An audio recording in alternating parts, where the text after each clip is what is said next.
Good afternoon and welcome to the Sunshine Coast Regional District regular board meeting of Thursday, June 23rd. I apologize to those who were looking for this meeting earlier. Our other meeting went late. So we are coming to you from the territory of the Sechelt and Squamish Nations on the Sunshine Coast. We have an amended agenda in front of us. Are there any additions or deletions to this agenda? Seeing none, I'd look for a motion to adopt the agenda as amended. Moved, seconded, all in favor? Thank you. I'd look for a motion to receive all the minutes, reports, and communications. Moved, seconded, all in favor? Thank you. First up are the regular board meeting minutes of June 9th. This is Annex A, pages 1 through 8. Any errors or omissions in these minutes?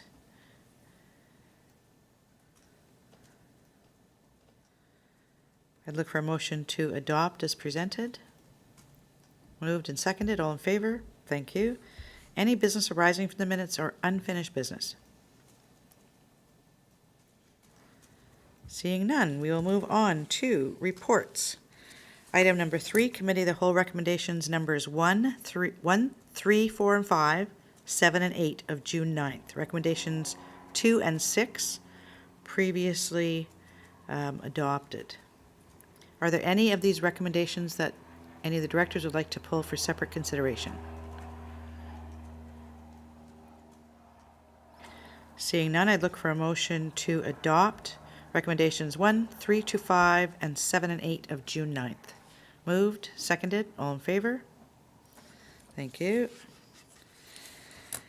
Number 4, Electoral Area Services Committee recommendations 1 through 8 of June 16th, pages 12 through 16.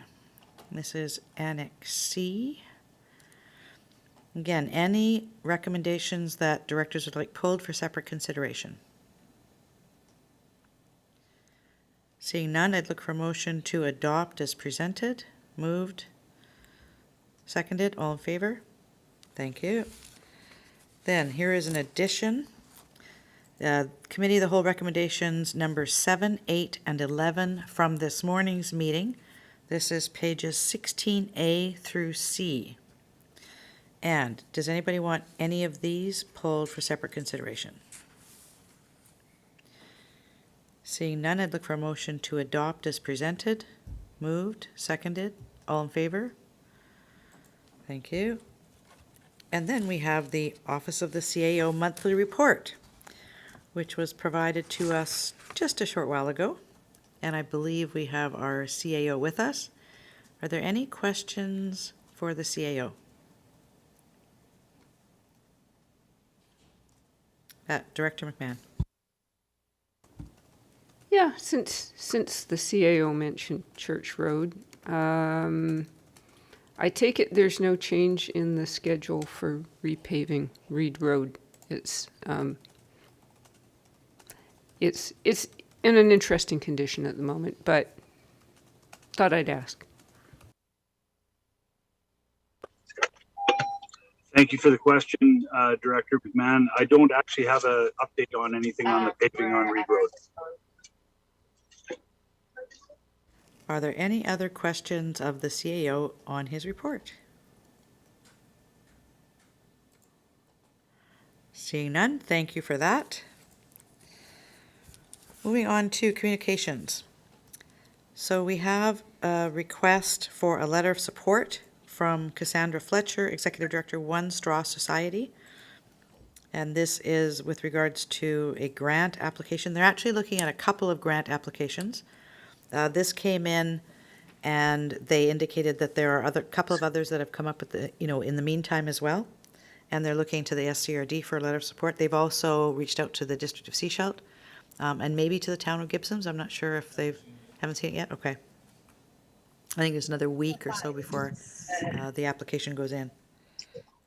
So any questions, comments, direction?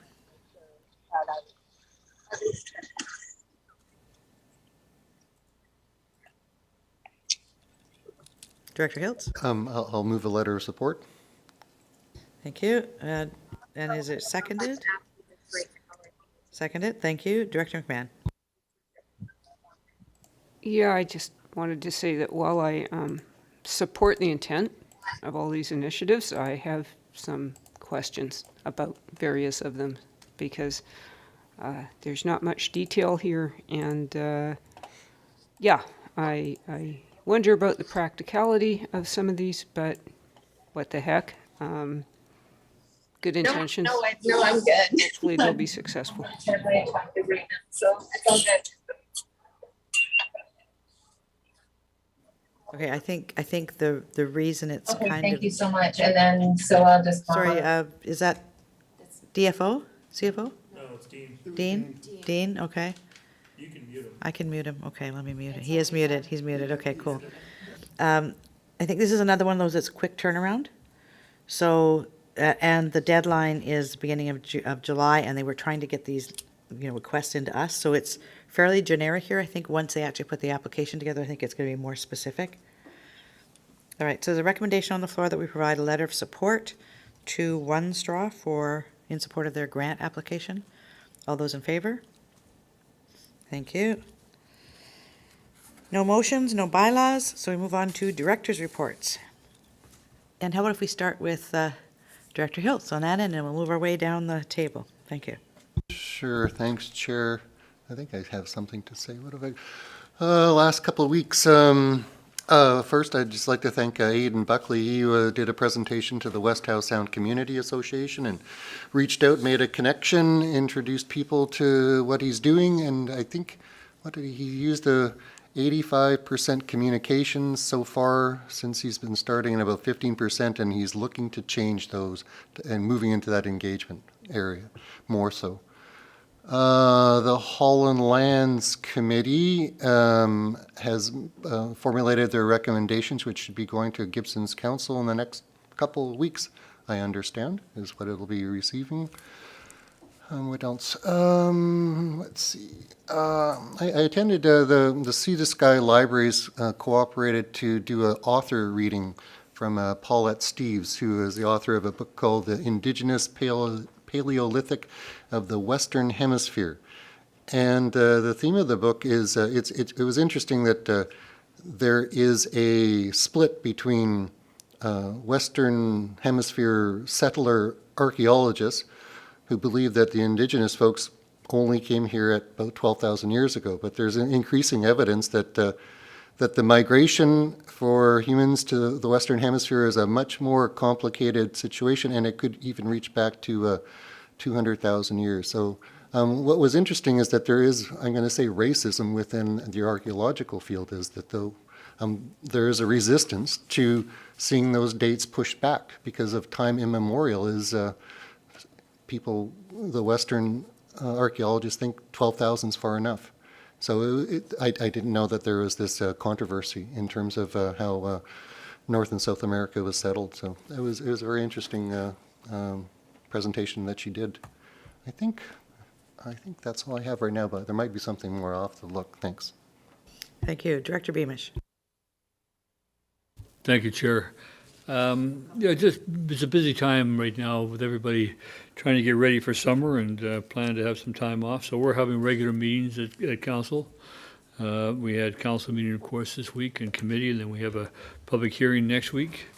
Monday, I attended the Sunshine Coast Alternative School graduation at the Blue Ocean Golf Course. It was a wonderful event, very well attended. I think we saw about 15 kids graduating from different programs, and really good to see what their plans are and where they're going beyond that, and to see them handed out their feathers or their Métis sashes was also good to see. So really pleased to have been there. David Kroll went to the Alfie grad last night on the town's behalf. Also this week on Tuesday with the National Indigenous Peoples Day, I attended the meeting at the Seaside Center for the Métis Nation, and it was good to see all the people out for that one as well. And these rooms are getting full, and they're getting fuller. Events that maybe pulled in 24 people an hour, 4 dozen or 6 dozen people, so that it's really, and they acknowledge that themselves. They're going to have to find a bigger venue for future events. We had council and committee this week. I sat in on and listened to as much as I could the mayor's forum with the RCMP on Wednesday. Unfortunately, the sound wasn't that good. And I saw your note, Donna. Yours was fine, but I said it certainly wasn't for me. It was low or hit and miss with people speaking. But a lot of information there. I passed on the agenda information to our police committee, and they were pleased to receive that. And this afternoon, along with Director Toth and Chair Seegers, I attended the Lifetime Achievement Award presentation to Annie Akuliak. She lives in Sechelt, was born in the Hudson's Bay near Port Harrison in an igloo in 1958. And you've probably seen her around. She's a felt artist. And shows up in different areas and different events. And her and her husband have been very active on the coast here and elsewhere in Canada. And very nice. It was a very nice presentation by the RCMP. And it was great opportunity to be there. I actually had a couple of photos of her taken with Annie Steen, who's an Inuvialuit member from Tuktoyaktuk, and they know each other, so I was able to share the pictures.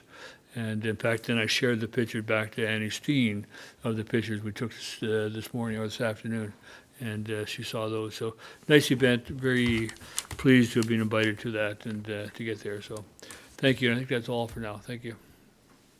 Thank you. Director Ties? Thank you. Yeah, I went to my APC meeting as well as my OCPC meeting this week, and the feedback I got from both groups was that in order to appropriately give feedback on bylaw 722, they need more information and a objective comparison between 310 and 722. Unless they all want to spend several weeks poring over both documents and figuring out what the differences are. I think I'll probably be mentioning that when it comes back next time, that it be referred out again once we have that comparison. I also attended the beginning part of the Sunshine Coast Tourism Advisory Committee meeting. Unfortunately, I missed a ferry, and so I ended up being on the ferry for it, so I only got the first 40 minutes in. But it was a good presentation by them around some larger statistics that they have. And then they went into a discussion on how, with the question, how best can Sunshine Coast Tourism provide support and or leadership with regard to shared tourism assets? And I pointed out that we really are in a bit of a data desert as to how much visitors we actually get into our shared tourism assets, and how crucial it is for us to get that data if we're going to have any voice at the table for the any land use planning discussions, especially with the Sechelt and the BC government, because if we don't know how many people are using sprockets, how many people are using the B&K and for hiking and biking, how many people are using Cliff Gilker, how many, all those, or the Skookumchuck Trail for that matter, then really we can't compete with the people that are saying, well, the value of a fallen tree is X. And we don't know what the value of our recreational trails are and the standing trees. So I did manage to get that across to them before my ferry docked. They also asked about signage and wayfinding and how they can help there. And I mentioned that they need to engage with MOTI on signage. And diverting bike traffic to Lower Road and Red Roofs is probably a good idea for bike traffic. I've seen a few bikers along the highway, especially along those knotweed areas where they really have a hard time. And then of course, West Seashell doesn't really have a shoulder, so that's a pretty dangerous area there. And then they also asked about paddling routes, and I made a bit of a push for Cooper's Green to Smuggler's Cove, or Thormanby to Pender Harbor to Hardy or Nelson, all the way to Hotham.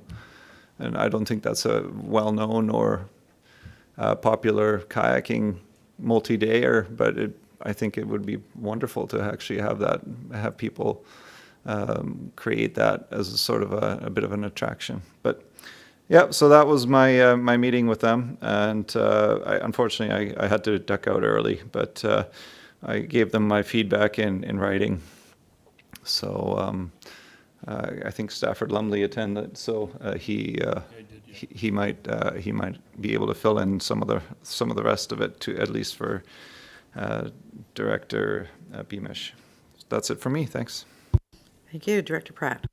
Thank you. I have a very short report. I've got nothing to report. I will comment, though, on the paddling route. I think that's a great idea. There are a lot of people that do that, but I'll just say there's a couple of really challenging spots, especially between Thormanby and the mainland, because the way the winds can kick up there, like it can be not even in the forecast, and then boom, you're stuck.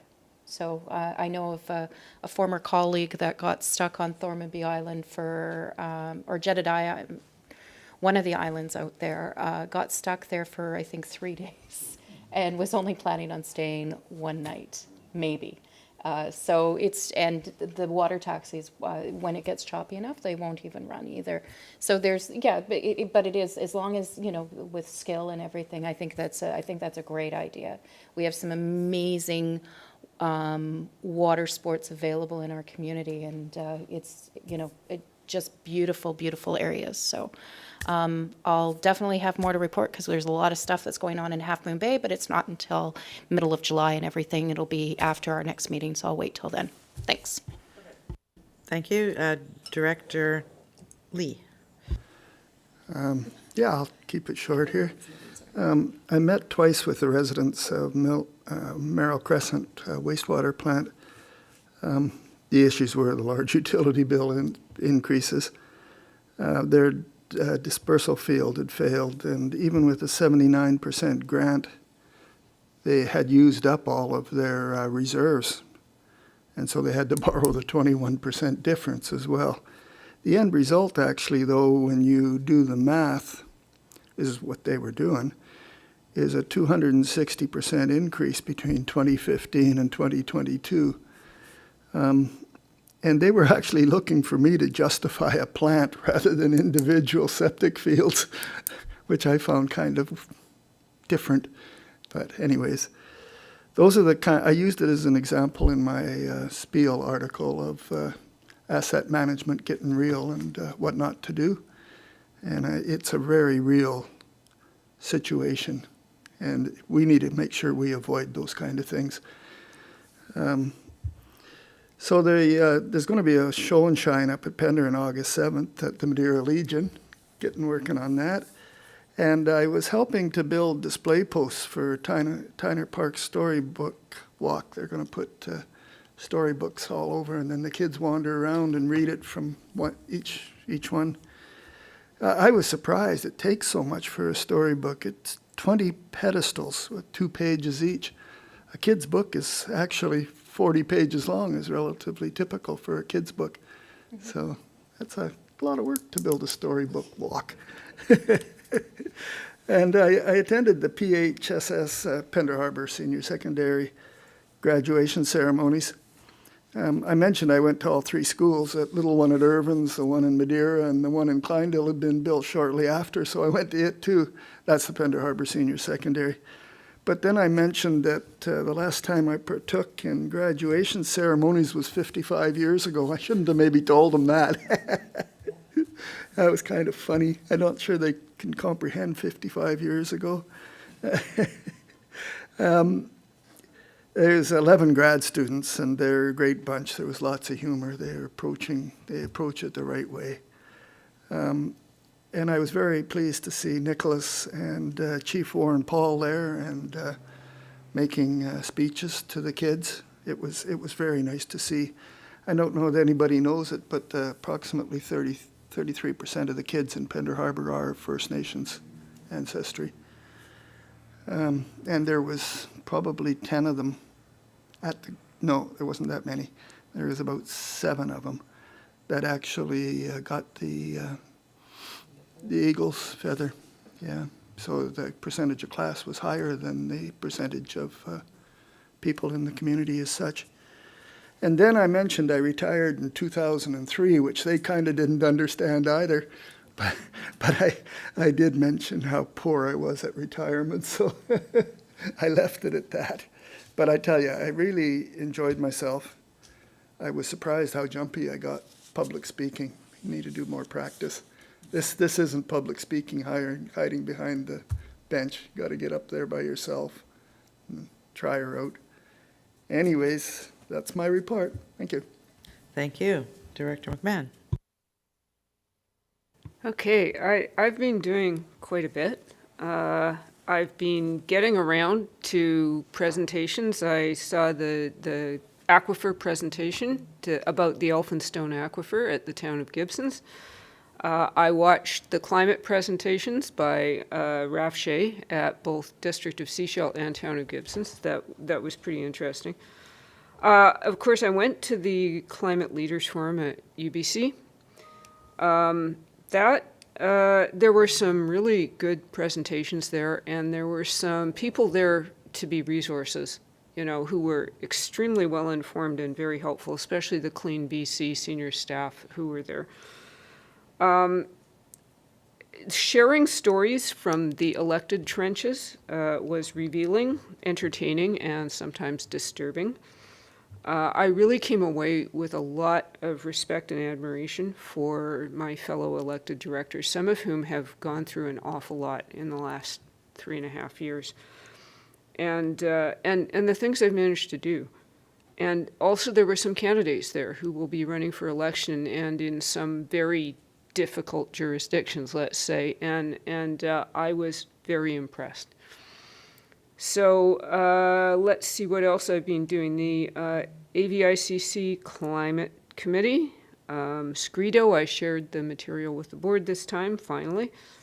Affordable Housing Society, good conversation with our MLA, Nicholas Simons, on what we can do to forward some important initiatives like vacancy and speculation tax, and also the issues around the inability of regional districts to enforce short-term rental bylaws. So we're going to follow up on that, and I appreciate their support. Elfinstone Community Association meeting, June the 15th and 16th, we had super low tides. It was really interesting out there on the beach. Went to the Gibsons Chamber, Climate Caucus, presentation on homelessness and the climate emergency. When I get the link to the recording of that, I am going to share that, because there was an absolutely top-notch presentation by Emily Dicken, who is the Director of Emergency Management for the North Shore. And it's about 15 minutes or so, and she was really something. She used to work in the interior in emergency management, and she said that it wasn't just the number of emergencies that they were getting. It was that they were seeing the same people being victimized and re-victimized by all of these mostly climate emergencies. And of course, mostly it's the vulnerable people who live in the most difficult circumstances. She also pointed out the obvious that I hadn't really thought about, is that our emergency plans were set up to deal with nice white middle class people who have cars and live in nice neighborhoods and stuff. But emergencies disproportionately hit the elderly, the disabled, the precariously housed, and the homeless. Do we have a plan for how we contact homeless people in an emergency on the Sunshine Coast? I sincerely doubt it. And the volunteers, signed up for maybe setting up soup kitchens in an earthquake, but the kind of emergencies they're dealing with and the kind of people that they're dealing with are not at all what they're prepared for. During the heat dome on the North Shore, they set up a cooling center and nobody showed up because it was in the wrong place. It wasn't set up in such a way that it felt accessible or safe to the people who needed it. And the information didn't go out in ways that they were finding it. So they've had to really go back and start rethinking the whole thing. And we're going to have to think about that too here. We really are. Very, very interesting. Let's see. Yesterday, I held a little volunteer appreciation event for some of the top-notch volunteers in my area. My heavens, the things that people do. I was at a meeting that I won't name recently, and some elected person said, nobody volunteers anymore. You know, there's no community spirit. And I thought, what planet are you on? Like, the Sunshine Coast runs on volunteers. Our fire departments, our libraries, the number of boards that rely on volunteers, even like the credit union, right? And the community foundation, the hospital foundation, and holy cow, you start counting it. It's really something else. So they're awesome. And then I went to the APC meeting. We covered the chicken portion of Bylaw 722 thoroughly. Okay, no poultry aspects were left unexamined. Yes. Right. So, yeah. So we've got that corner covered, folks. And I've heard more about chickens in the last month or two than I really ever needed to. And it's still coming. The chicken wars are on.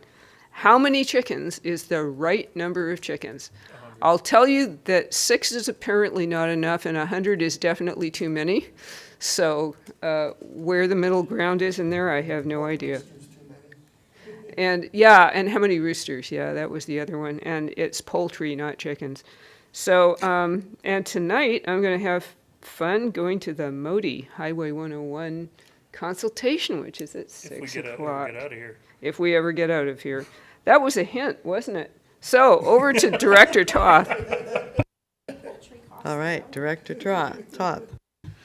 Thank you, Chair. And it was only slightly a hint, Director McMahon. It's all good. I was making notes, and my list has gotten really big, too. So, we met with the Sechelt Community Association Forum about our new zoning bylaw. This was last week, along with a couple of members of our planning staff and the mayor and Councillor Rowe.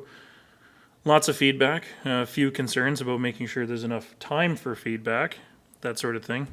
Strangely enough, chickens were also a hot topic for us, in that some neighborhoods thought they were great and some neighborhoods didn't want them at all. So it'll be interesting to see how we navigate this process. But yeah, neighborhood feedback's huge from an early and ongoing engagement sort of perspective.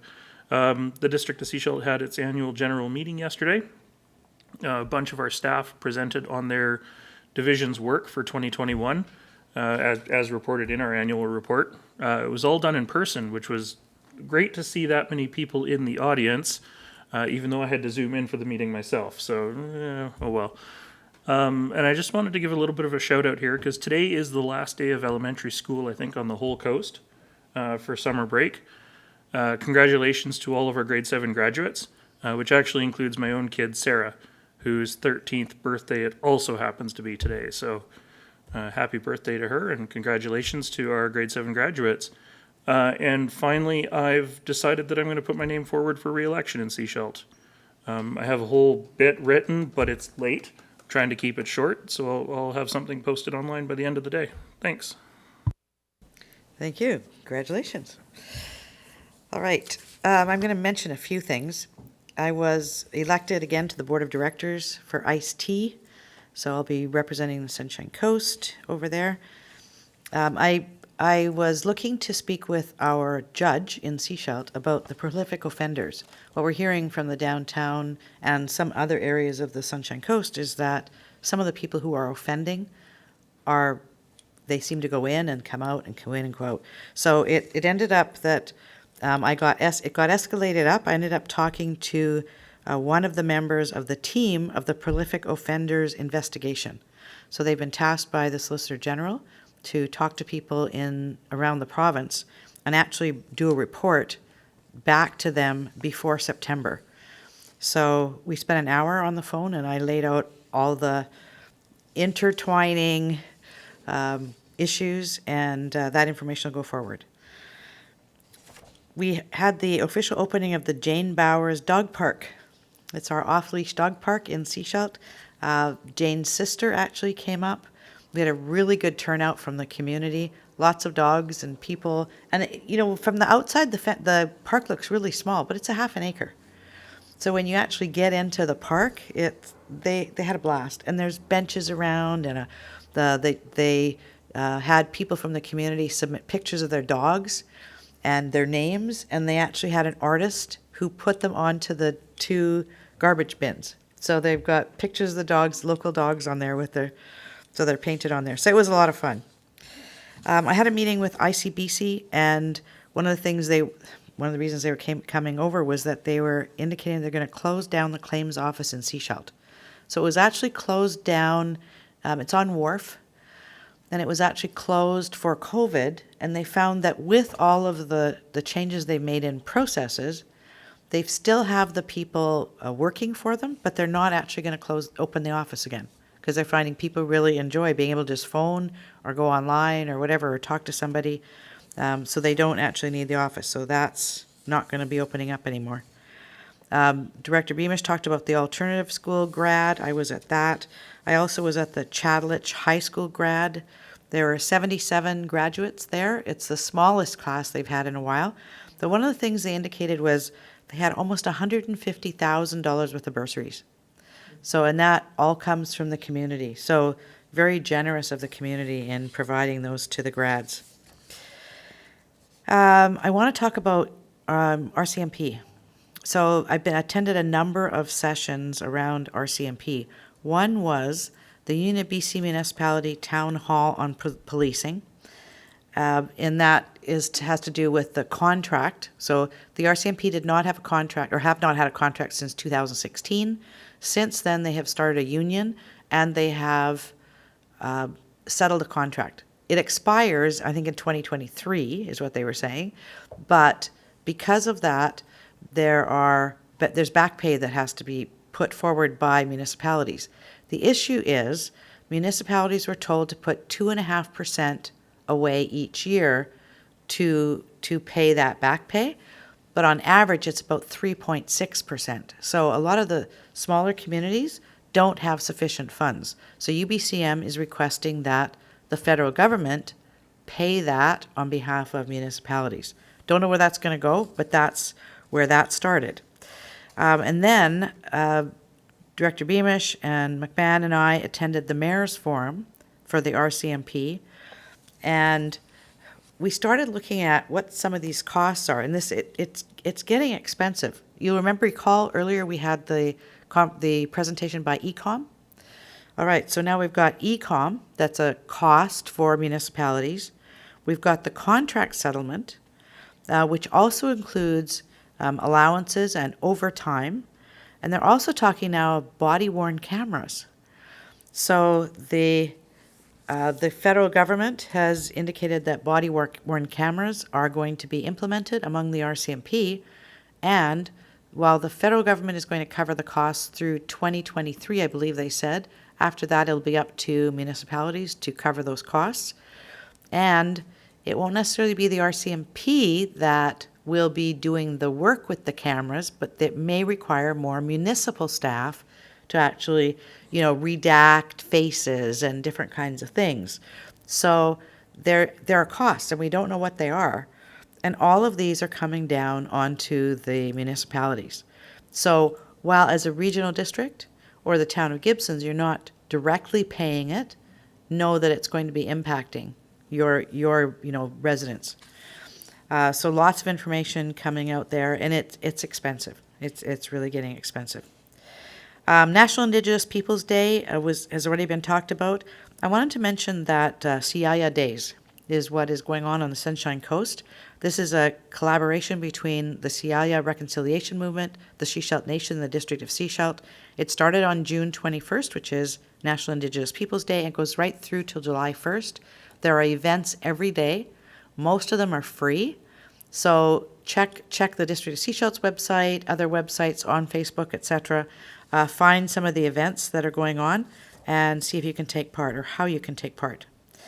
And then the final one I wanted to mention is the alternative routes that are being, Director McMahon talked about it, the MODI consultation with regards to the alternative routes for Highway 101.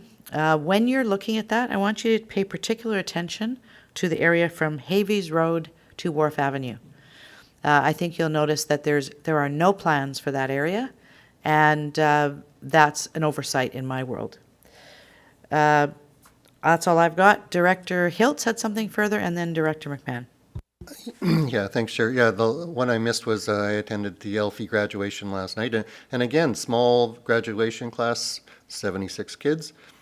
They have $150,000 to $160,000 in bursaries.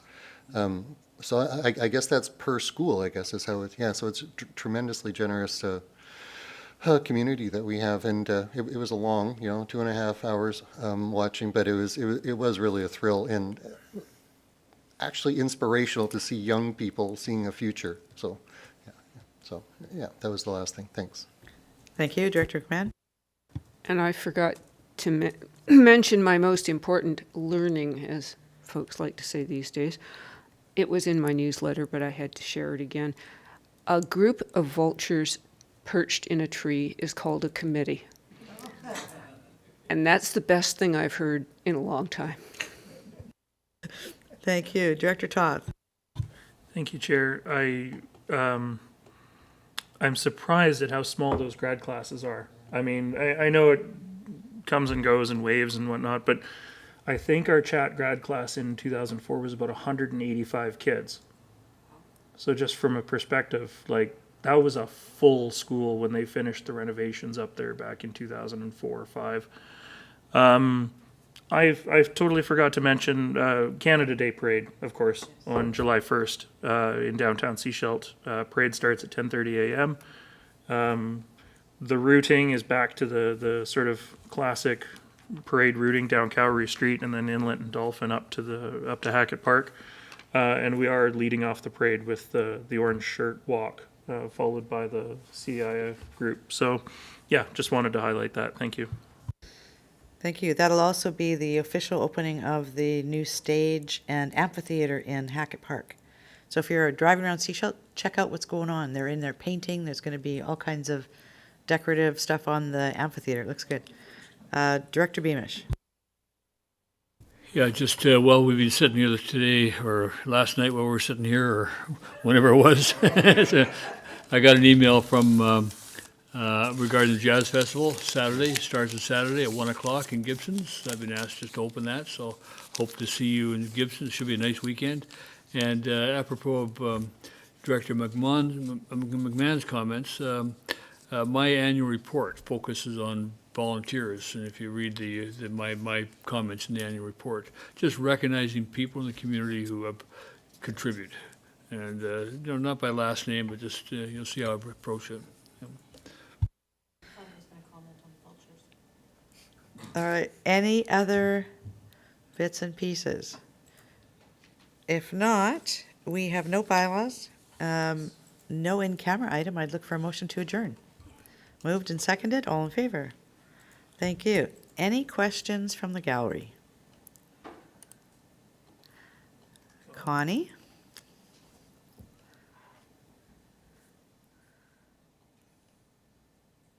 Can you hear me? Yes.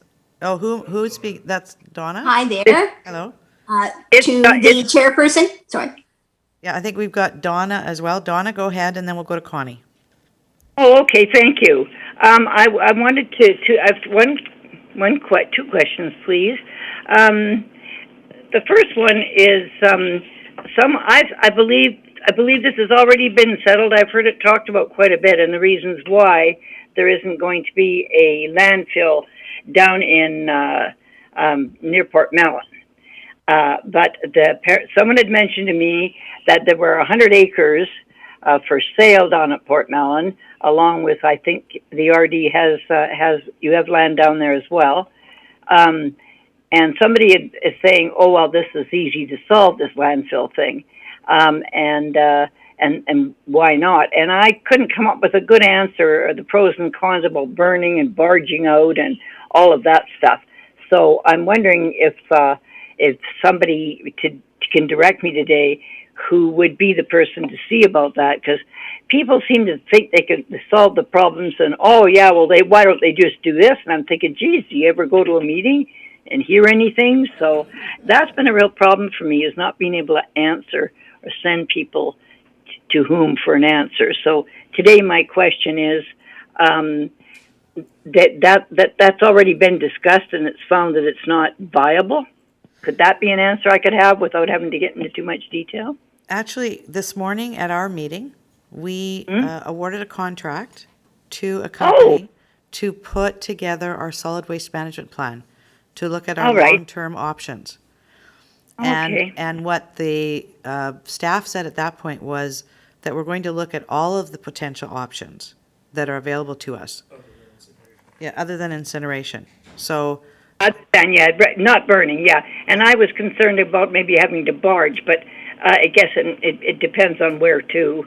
And the second thing I wanted to bring up is because I've been having some very, very deep thoughts about this, and I feel very alarmed. I was listening to that Santec Community Climate Action. That's probably attached somewhat to the RD, but the fellow was speaking at the Committee of the Whole meeting in Gibson's. yes. And he was talking about public engagement and intergovernment information and stuff. But after having listened to that presentation and not having any paperwork, just what he had to say, I was just totally more alarmed, I think, than I have ever been about climate change, because it started to sink in that at any time we say 10 years from now, 25 years from now, 50 years from now, people think that nothing's going to happen. Everything's going to stay the same, and then at the end of 50 years, the world's going to collapse. Nobody seems to realize it's now. And so I've been really wanting to have that conversation pushed harder in the community by maybe getting to all of the educated places, the schools everywhere. I just feel like if we all don't start making some very serious moves in our personal lives, that we're just gonna, I don't know, fiddle while Rome burns. I'm appreciating getting any information out there that we can get. People would learn so much if they just came to the meetings and heard what you guys have to say. And I don't know how to make that any better. But I sure feel like people just aren't getting it. Anyway, that's what I was, it stayed so long for all these hours waiting for you guys so that I could have my say about those two things. All right. So that's it. Thanks. Thank you. All right, Connie? Thank you, Chair Seegers. I have a question for Director Toth. I'd like to know if you're planning to put your name forward for councillor for the District of Sechelt or for mayor of the District of Sechelt. No comment? Oh, no, I'd love to comment at great length about it, but no, council, not mayor. I'm not crazy enough to do the job that she does. Thank you. May I ask a second question to Councillor McMahon? Yes, go ahead. Councillor McMahon, under bylaw 722, which comes first, the chicken or the egg? Poultry. Yeah, it's poultry in motion, yeah. Sorry, I stole that one straight out of, Chicken Run. I'm not going to comment on this important and foundational question. It's philosophical. Thank you so much, and thank you for all that the directors do. Thank you. That's it for you, Connie? That's all my questions. Thank you for taking them today. Thank you for sticking around. Those are the best questions All right. Good day, everyone. There it is, officially called the